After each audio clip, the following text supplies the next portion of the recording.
को देखें और उसकी अगर बैकग्राउंड में जाके देखें तो उसके पूर्वज भारतीय थे। वो आज से बाराबंकी जो हमारे यूपी का गांव है, वहां से ये लोग गए, उसके साथ जाकर के वहां जाके बसे खमई गांव के अंदर, और वो लोग आज तक बराबर हमारे इंडिया का साथ देते रहे। लेकिन बड़े अफसोस की बात है, इस देश का हमारा दुर्भाग्य है कि आज केंद्र के अंदर ऐसी सरकार सत्ता में है जो हिंदुस्तान के तमाम जो संस्कार और मूल्य हैं उनको तार तार कर रही है, उनकी वो अनदेखी कर रही है।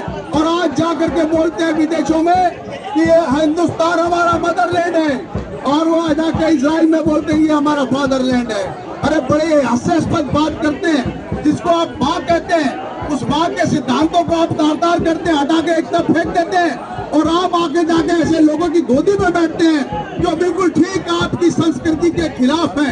एक तरफ आरएसएस कहती है कि हम हिंदुस्तान के अंदर एक सांस्कृतिक ऑर्गेनाइजेशन है, और हिंदुस्तान की संस्कृति के ठीक खिलाफ जाकर के आपका जो बगल बच्चा है, आपका जो पालतू बच्चा है, जो आपका कल तक प्रचारक था, बड़ा दुर्भाग्य कि वो देश का प्रधानमंत्री बन गया, लेकिन वो हिंदुस्तान की नीति को भूल गया, हिंदुस्तान के संस्कारों को भूल गया।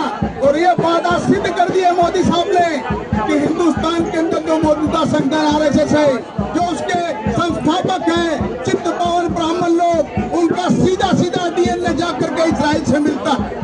वो लोग जो हिंदुस्तान के अंदर बिल्कुल हमारी संस्कृति के बिल्कुल खिलाफ है, वो जो आज हिंदू लोग यहाँ पर बोलते हैं कि गाय हमारी माता है, वही इजरायली के गाय का गौ भक्षक बन करके वहाँ पर गौ की हत्या करके वो गाय का मीट खाते हैं। और यही आरएसएस आज किस उसके संस्कृति की बात करती है और जाकर के आज इजराइल को सपोर्ट कर रही है। एक तरफ वो अमेरिका, जंगघोर अमेरिका आज हिंदुस्तान के ऊपर एक नकेल डाले हुए हैं। अभी मेरे से पूर्व साथियों ने इस बात को रखा कि एप्स्टीन फाइल के उस पर आकर के हमारा प्रधानमंत्री कंप्रोमाइज हो गया।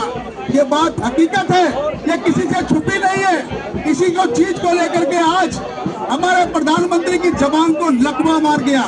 चाहे वो आप देख लीजिए ऑपरेशन सिंदूर का मामला रहा हो, ट्रंप ने बार बार बोला, 36 बार से ज्यादा बोला कि हिंदुस्तान और पाकिस्तान का युद्ध विराम मैंने कराया, लेकिन हमारे प्रधानमंत्री की जबान पर ताला लगा हुआ है। उसने एक बार नहीं कहा ये गलत है, हम संप्रभु देश है और दूसरा भी संप्रभु देश है, और हमारे और उसके बीच में तीसरे की कोई जरूरत नहीं।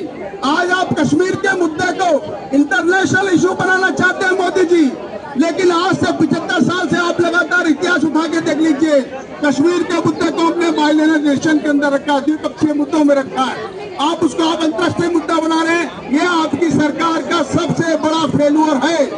और दूसरी बात, आज हमारे देश की अर्थव्यवस्था को आप बिल्कुल धरातल पर ले गए। आज हमारी अर्थव्यवस्था का बुरा हाल है, आप झुक गए और आपने आज तक जो तेल का धंधा किया, आपकी तमाम एमएनसी कंपनियां, बड़ी बड़ी अंबानी और अडानी की कंपनियां, वो प्रॉफिट कमाती रही और देश की जनता को आप लूटते रहे, देश की जनता को आप महंगा तेल बेचते रहे, वो भी हम बर्दाश्त करते रहे। लेकिन आज आपने देश की संप्रभुता को गिरवी रख दिया, ये हम बर्दाश्त नहीं करेंगे।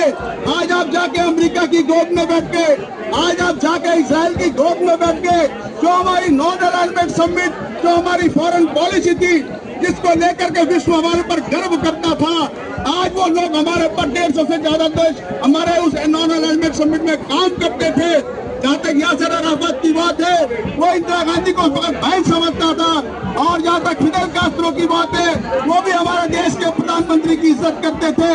लेकिन आज आप देश को उस मोहल्ले पे ले आए जहाँ आपके साथ कोई देश नहीं खड़ा, जहाँ सार्क का कोई देश नहीं खड़ा, जहाँ एससीओ का कोई देश आपके साथ नहीं खड़ा, इवन जो छोटे छोटे हमारे पड़ोसी देश है वो हमारे साथ नहीं खड़े, तो फिर आज किस तरह आप देश को ले जा रहे हैं? इन जंगखोरों के मुंह में मुट्ठी के अंदर आपने देश की संप्रभुता को गिरवी रख दिया है।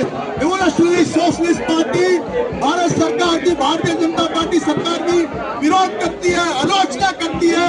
ऐसी सरकार जिसने हमारा देश की संप्रभुता को गिरवी रख दिया, हम उसकी आलोचना करते हैं और ये मांग भी करते हैं मोदी सरकार से, अभी भी समय है, जाग जाइए और इराक के ऊपर जो हमला किया है इसराइल और अमेरिका ने, उसकी कटु आलोचना कीजिए। खाली चुप रहने से काम नहीं चलेगा।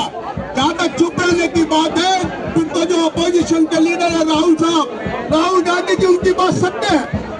उन्होंने कहा जनरल, आर्मी के जनरल एक किताब लिखी है, उसमें आपने जब चाइना हमारे देश के अंदर घुस आया तो आपने कहा जो आपको अच्छा लगता कीजिए, आप शांत रहे। आपने देश की जो हमारा इतिहास के अलावा जो इसका नक्शा है उसको भी आपने बदलने का काम किया। वो कैसे बदलने का काम किया? आपने हमारे देश की तमाम भूमि चाइना को दी। इसके लिए आप जिम्मेदार हैं। एक तरफ आप कहते हैं मेरा 56 इंच का सीना है, दूसरी तरफ आप लालाक करने की बात करते हैं और चाइना हमारे देश के अंदर घुस के आता है। आप बोलते हैं ना कोई गया था ना कोई आया है, तो इस तरह के झूठ बोल करके आप राजनीति कर रहे हैं। इससे साफ लगता है कि आपके अंदर हौसला नहीं है। आप डब्बा पर दब्बू हो, इस बात को रेवोल्यूशनरी सोशलिस्ट पार्टी पूरे आम बोलना चाहती है।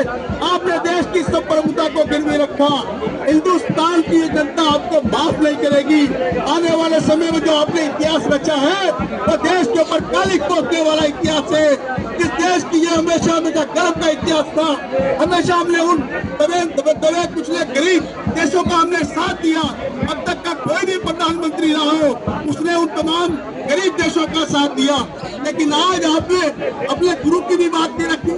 अटल बिहारी वाजपेयी को आप गुरु मानते थे, वो बोलते थे फलस्तीन अरबों का है, वो इस तरीके की बात नहीं करते थे जैसे आप करते हैं। वो भी अमेरिका के सामने झुका नहीं, लेकिन आप अमेरिका के सामने झुक गए।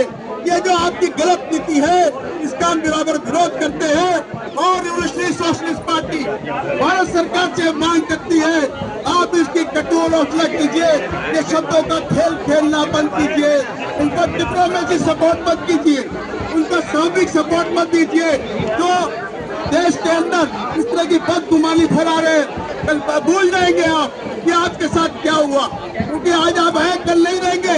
लेकिन देश के साथ जो आप कलंक लगा कर जा रहे हैं वो बर्दाश्त से काबिल नहीं है। इसी के साथ मैं अपनी बात को समाप्त करते हुए आपसे दो चार नारे लगाऊं। इनकलाब जिंदाबाद, इनकलाब जिंदाबाद, ईरान पर हमले बंद करो, बंद करो, बंद करो, ईरान पे हमले बंद करो, बंद करो, बंद करो। जलकोर इजराइल अमेरिका मुर्दाबाद, मुर्दाबाद, मुर्दाबाद, जलकोर इजराइल अमेरिका की नीति मुर्दाबाद, मुर्दाबाद, मुर्दाबाद, इनकलाब जिंदाबाद। जिंदाबाद, जिंदाबाद। बहुत बहुत धन्यवाद।